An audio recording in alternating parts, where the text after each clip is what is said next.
Hello everyone, welcome to my channel IGNOU MS Physiology. In this video, we will be discussing a new topic of parasitology, Unit 2, and this is your semester 1 subject, and the code of this subject is MZOE001. In this video, I will be discussing a topic of Unit 2 and the summary of that video. The topics which I am going to discuss in this video is sources of infection, modes of infection, host parasite relationship, course of infection, symptoms of infection, diagnosis and prevention of prevention and control.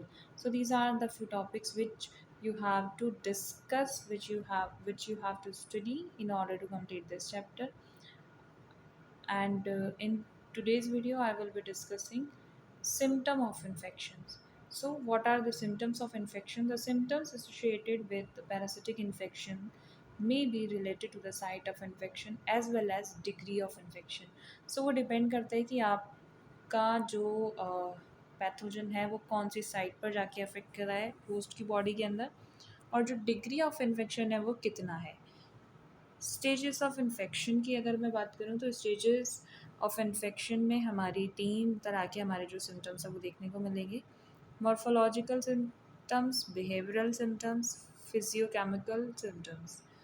ठीक है, तो ये हमारे 3 तरह के basically symptoms हैं। One by one हम इनको देखेंगे कि क्या इनके अंदर हमें देखने को मिलता है। So first is morphological symptoms. So morphological symptoms are sort of manifestation of reaction by the host's body or host immune system, or a sort of side effect on account of advancement and development stages of parasite in the body. Morphology में हमारा क्या होगा कि हमारी body जैसे react करती है pathogen के साथ, तो उसके बाद जो सिम्टम्स होंगे वो हमारे मॉर्फोलॉजिकल सिम्टम्स में काउंट होंगे। जैसे रैशेस हमारे अगर बॉडी पर हो जाते हैं तो वो मॉर्फोलॉजिकल सिम्टम है, because we can see it. हम देखकर उसको बता सकते हैं कि हाँ, बॉडी में कुछ तो भी गलत हो रहा है, कुछ तो भी गड़बड़ है, कि पैथोजन का प्रेजेंस हम देखकर पता लगा पा रहे होंगे। Changes in skin colour, sudden hair fall, unexpected weight loss and paleness in eyes. Joints में आपने देखा भी होगा कि आइज़ जो होती है वो हमारी येलो हो जाती है। अगर हेयर फॉल हो रहा है तो बेसिकली किसी कंडीशन में ये हो रहा होगा, एनीमिया या और भी कोई रीजंस हो सकते हैं। तो ये जो है ये मॉर्फोलॉजिकल सिम्टम्स हमारे होंगे। नेक्स्ट अगर हम सिम्टम्स की बात करें तो नेक्स्ट हमारा इसमें आएगा बिहेवियरल सिम्टम्स। बिहेवियर में अगर कोई भी चेंजेस हम नोटिस करते हैं, जैसे anxiety, dizziness, loss of hunger, तो ये सारे हमारे क्या हैं, बिहेवियर पैटर्न में चेंज हो रहा है, तो इसको हम बिहेवियरल सिम्टम्स बोलते हैं। For example the classical symptom is sleeping sickness in which the host tends to sleep for longer hours. जो कि ये टिसी फ्लाई की वजह से भी ये जो है स्लीपिंग सिकनेस होता है। ठीक है, सो उसका सिम्टम ही ये है कि अगर patient is sleeping for long hours then the doctor might go for confirmatory test for particular diseases. So वो हमारे बिहेवियरल सिम्टम्स हो गए। नेक्स्ट हमारा है physiochemical symptoms. The altered physiological and biochemical parameters of the host body is crucial expression because activation of host immune system and pathogenic effect of parasitic developmental stages।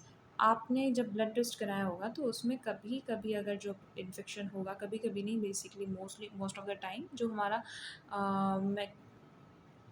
WBC का जो count होता है वो क्या हो जाता है, इंक्रीज हो जाता है। तो ये कौन सी कंडीशन को इंडिकेट करता है, that body has some sort of infection, जो बॉडी फाइट कर रही है, तो उसकी वजह से WBC हमारी बॉडी में इंक्रीज हो गए हैं, तो वो एक इन्फेक्शन को इंडिकेट करता है। Symptoms include change in BP, heart beat and blood profile. तो ये सारे हमारे क्या हैं, फिजियोकेमिकल सिम्टम्स हैं। अब diagnosis of infection, how we can going to diagnose particular infection in our body. Symptoms के बेसिस पे we can not confirm that the person is suffering from that infection और the person might suffering from that infection. The process of parasitic disease diagnosis seems reasonably complicated because one symptoms may associated with so many diseases. The diagnosis of any disease and its severity level is altogether dependent on the laboratory examination based on well established protocols. So, commonly used diagnostic methods are, there are six methods which we use for confirmation of the presence of any specific disease or on the basis of symptoms. पहला है fecal examination, endoscopy, blood test, scanning, immunodiagnostic of antigenetic detection test, basically antigen detection test भी बोलते हैं इसको, laboratory culture and sensitivity test. So now we see one by one what is mean by this. These test faecal और stool examination में हम क्या करेंगे, patient का कंफर्म करने के लिए कि प्रेजेंस ऑफ पैरासाइट है या नहीं है, तो उस या फिर उसका ओवा है या नहीं है, या फिर डिफरेंट स्टेजेस, तो उसमें हम क्या करेंगे, उसका स्टूल एग्जामिन करेंगे। और ये जो भी इसका सिम्टम्स होगा उसमें हमारा डायरिया हो सकता है या फिर एब्डोमिनल क्रैम्प्स हो सकते हैं, गैस हो सकती है पेशेंट के अंदर। तो ये सारे सिम्टम्स होंगे जो हमें इस टेस्ट को करने के लिए इंडिकेट करते हैं that we should go for parasitic confirmatory test by fecal examination. Second test is endoscopy. In endoscopy, हम क्या करेंगे, जब अगर हमारा stool examination is not able to confirm the parasitic infection in the body, then we go for endoscopy or colonoscopy भी बोलते हैं इसको. A tube is inserted in mouth or in rectum. अगर माउथ में होगा तो एंडोस्कोपी बोलते हैं, रेक्टम में होगा तो कोलोनोस्कोपी बोलते हैं. Through which the doctor, usually gastroenterologist, can examine the gut and look for the parasite and other abnormalities that may be causing sign and symptoms of the diseases. Next is blood test. Blood test most commonly हर मतलब sign, अगर जब भी जो भी symptoms हैं वो जल्दी क्योर नहीं हो रहे होते हैं तो डॉक्टर ब्लड टेस्ट के लिए जाते हैं, क्योंकि ब्लड टेस्ट मोस्टली हर डिसीज़ में, हर कंडीशन में डॉक्टर को एक आइडिया दे देता है कि ये कंडीशन हो सकती है on the basis of symptoms only. Some but not all parasitic infections can be detected by testing blood. कुछ तो हम इनको डिटेक्ट कर सकते हैं, लेकिन हर किसी पैरासिटिक इन्फेक्शन के लिए blood test is not a confirmatory test. Blood test दो तरह का होता है, एक serology and next is blood smear. It diagnosis, जो सीरियोलॉजी होता है उसमें एंटीबॉडीज़ को हम एग्जामिन करते हैं या फिर पैरासिट्स के एंटीजन्स को चेक करेंगे. When the body is infected with parasite and immune system is trying to fight off with the invader.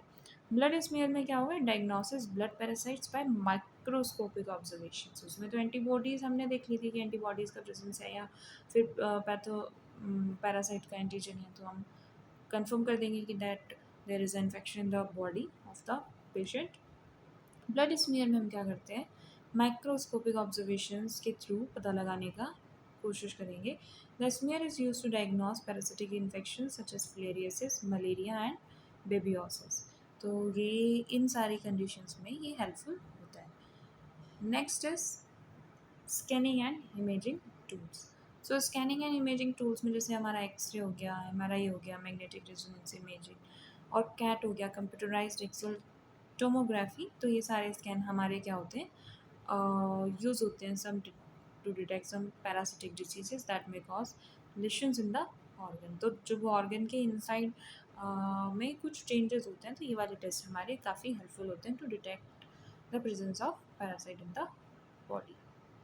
Next test is immunodiagnostic or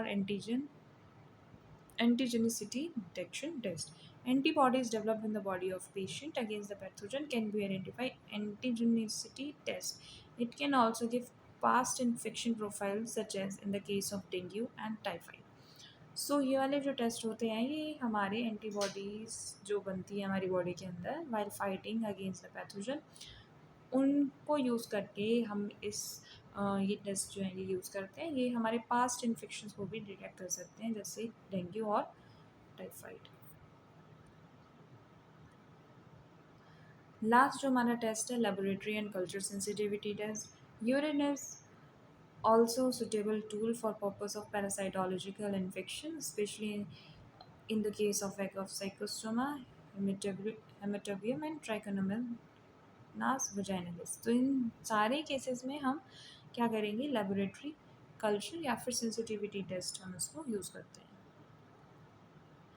अब इसका प्रिवेंशन एंड कंट्रोल के कुछ हमारे को मेजर्स हैं जो हमें ध्यान रखने हैं अगर क्वेश्चन आता है कि what are the symptoms and diagnostic methods to identify the presence of pathogen and also tells the method to prevent the body from infection. So हमें ये सारे पॉइंट्स हमें दिमाग में रखने हैं ताकि हम एग्ज़ाम को में जो क्वेश्चन है उसको फ्रेम कर पाएँ। पर्सनल हाइजीन मेंटेन करके रखनी है, सेफ फूड हैंडलिंग, फूड को कवर करके रखना है, जो भी ड्रिंकिंग वाटर है उसको अनट्रीटेड वाटर को कंज्यूम करने से नहीं मतलब परहेज़ रखना है।